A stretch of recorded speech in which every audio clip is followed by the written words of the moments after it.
I'm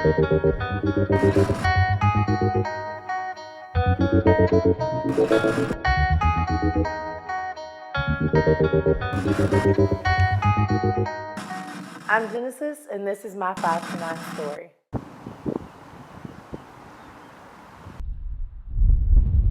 This is Union Grove. This is the place that made me. And I had an assistant principal, right? Her name, Cindy George, Miss Cindy George. And she was just always well dressed, you know, and she had this attitude that was very gentle but firm, you know, like you never crossed her. And it was just like a level of respect. Even the baddest kids in the school, they'd be like, man, well, you know, Miss George gave me that look, so let me kill this real quick. So watching powerful women, you know, women in power growing up and how they handled being in those positions, how she was always fair, but like, you know, ruled with, like, she just had this understood thing that made you want to respect her. So it was like all my life I'd just be like, wow, you know, when I get older, I want to have that. I just want people to, you know, it's an understood thing, you know, that what you give off is what people give you, respect. This is when my mom was a momager, right? She'd be like, I need you on go, hit it. And her friends would come around. I'd be like, sometimes they embarrass me. She'd be like, but I loved it though, so it wasn't like, you know, it was no just, she'd just be like, hit it, and I'd just start going. And people was like, oh, they in sync, you know. Jen has always been prepped for greatness and for her singing career.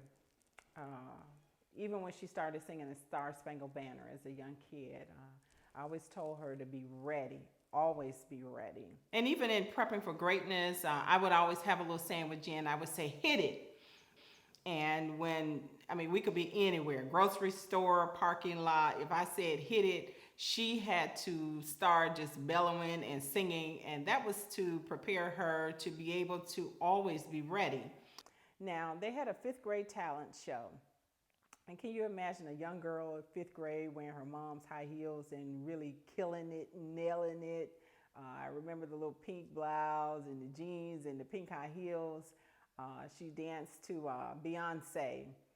And she had her brothers as her backup dancer, another little girl, Jasmine Reese. But when I tell you that 5th grader was so great, she got invited back for the 6th grade. I touch on you more and more every time. When you leave, I'm begging you not to go. Call your name 2-3 times in a row. Yeah. Such a funny thing for me to try to explain. How I'm feeling in my pride isn't what I'm playing. Yeah. Cause I know I don't understand just how you're looking, doing no one else can. Got me looking so crazy right now. Love got me looking so crazy right now. Got me hoping you praise it right now. Yes, got me hoping you save it right. So, I'm a church girl. And I grew up in the church. My dad's a preacher. My grandmother's a preacher. My grandfather's a preacher. Aunts, uncles, cousins, everybody. So I come from a very religious family. And I even go to a church where people look up to me because, you know, of what I do and what I try to contribute to the church. So it was very hard to make a decision for me to say, I'm going to be as open and honest as possible, even if that means risking talking about sex, even if it means risking talking about things that people, especially church people, don't really like to talk about. And especially not coming from the good girl. You know, people have always looked at me like that my entire life. Like, okay, Jen does things the right way. She's going to be a good person about stuff. So to come out and have a project and to be relatable, to be honest, and to be also like standing in my truth, I had to talk about the things that really affected me. But I felt like I can do that, but I can still do it in a way to where it doesn't come off offensive. And I can do it in a way where it still feels like me, because I try not to be offensive. And, you know, if people like it, they like it. And if they don't, you know, they got other people to listen to, you know, if I'm being honest, because to me, this project was completely about standing in what I felt and my truth and what I wanted. And I couldn't risk taking that away or muting that voice that came from inside of me just because of what other people felt or what they might think of me, you know. It was not long after being in the studio that I realized I was having some sort of mental block. Like it was something not making me be honest and true and be vulnerable and like really come out and bring the good music that I felt like was inside of me. And so I had to dig deeper and go back to those things that might have been issues and problems for me, and why I felt like I couldn't be that way, or why I felt like I had to be silent and not really express how I felt. And then turn around and say, okay, now that I know why, what am I going to do to fix that? And fixing that was going into the studio and being open with people that I didn't want to look at me as weak. And I didn't want them to look at me as, oh, you got your feelings hurt in a relationship? Like, oh, it's really difficult to be a woman and to feel like that, to say, like, somebody hurt me. I felt like they violated my trust. They violated my love that I have for them. And to say, do I really want to express it being not okay with me and being hurt? Or do I really want to like be open like that and allow people to see that part of me? But the answer just has to be yes. Because when you do something like music, it's more of a spiritual connection than it is anything. So where like you dig deeper, it has to be from you, by you. You have to feel it, you have to stand by it, you have to guarantee it, So, and in that I realized it's okay. Like, forgive yourself, forgive everybody else. You're going to be fine. I'm not surprised about anything Genesis Moore does. However she does it, she's going to do it with a spirit of excellence, because that's what I have taught her and her brothers as their mom. Anything you do, you go for it. No one has to give you permission to do it. Just do it until you are satisfied. Y'all be hype. Y'all be gassing me. Gotta gas you up. Yeah. Oh, yeah. Yeah. The most dynamic part about being a musician is being able to walk into a room, read the room, feel the room, and say, okay, what I planned is not what we're doing today. And I think church is the number one thing that has taught me how to handle those situations. So when it comes down to a time where we're in the studio, we're making a love record, something fun, something cute, modern, sexy, and it ends up turning into something a lot deeper because Nipsey Hussle died. And we're in the studio, we're literally just sitting there, one person's on their phone, in the corner while we're not working. And all of a sudden it's just like, yo, Nipsey Hussle shot and killed. And that was a defining moment, because that was a beginning moment of creating this project. But it was just such an energy shift in how it not only just transformed the room for where we were in the studio, but how it transformed the world, and how it made me realize, especially as an artist, that tomorrow is not promised, and that how you have to live your truth. You have to be vulnerable. You have to go in and give your emotions and talk about those things that other people aren't willing to talk about, but that are true to you. Because if you don't, who's going to say it? Figure out why we always kill each other. They be going, they be coming for us. We the kings and queens and now you know they scared of us. Now we trying to figure out what it's about to be. They coming And that's what I think is just so brilliant about an artist like Nipsey Hussle, because he was so authentically 1000% him and willing to say what he felt. And so looking at that, understanding his legacy and what he left and how it left a mark on me, because Nipsey's one of my favorite rappers, it's like, wow, you can't take this lightly. This is a moment that you have to take very seriously, and to reach and dig down deeper as to what you're really trying to say. It's a difference between being, a good singer and a great artist. And the difference is what are you talking about? Trying to figure out why we always kill each other. Block full of unwedded, tough single mothers. Know if I get caught, she got my bail coming through. So frustrated. Mama work her whole life to give her son a new life for somebody else to take it. Oh. This shit about to be a slap. Y'all can't even hear what I'm hearing in these headphones. This motherfucker going crazy. Tired. Like that? It's too churchy. I like the struggle on that. Yeah. Feel it right here. Yeah. And I'm a little hoarse, so it's giving it a little feel too. That's all. I don't know when I got hoarse. I wasn't hoarse earlier.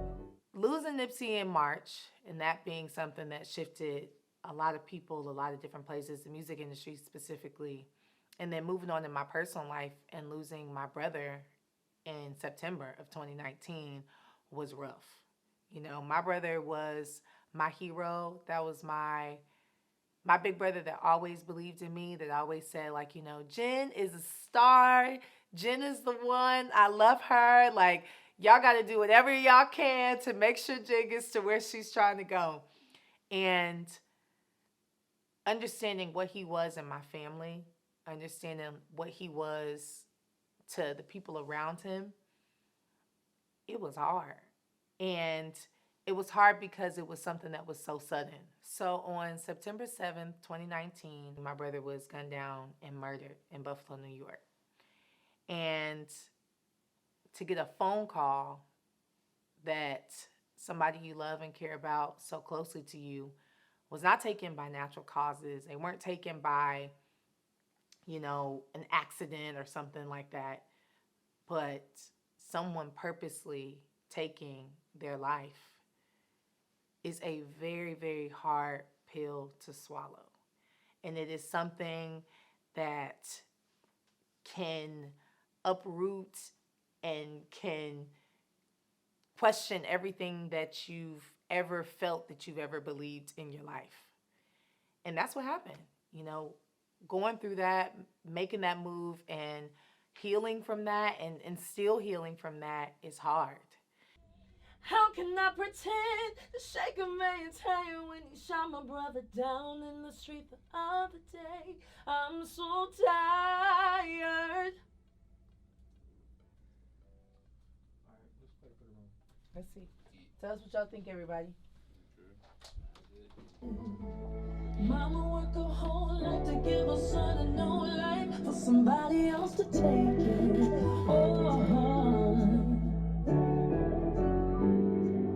how can I pretend I don't see the pain of my people when we struggle every day? How can I pretend to shake a man's hand when he shot my brother down in the street the other day? I'm so tired from burying my brothers and my sisters night and day. I'm so tired. Go to this. I don't see the So Just we knocking control it down. the side chain. Right, in the side chain. But to keep it with a little bounce, make it I could listen to this and vibe out to, Have a different young feeling niggas about can it. still vibe to it. Okay, fuck with this, and she's saying some real shit. Right. Yeah, I like that. And so even the day that I found out, we were the day before we tried to record the first version of Don't Happen Always, right?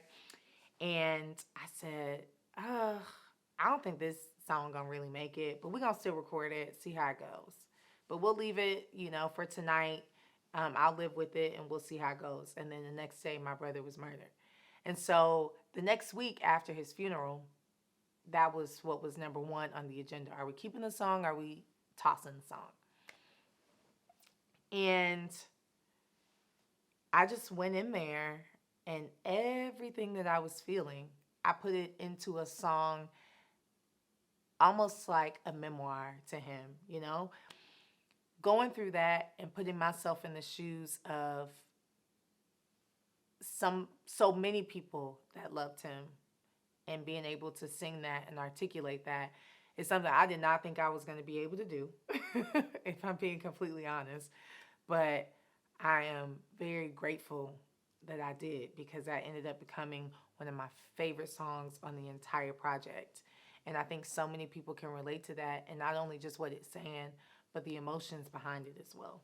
Come in like you sounded like Usher. Whoa, man, Usher, wait a minute.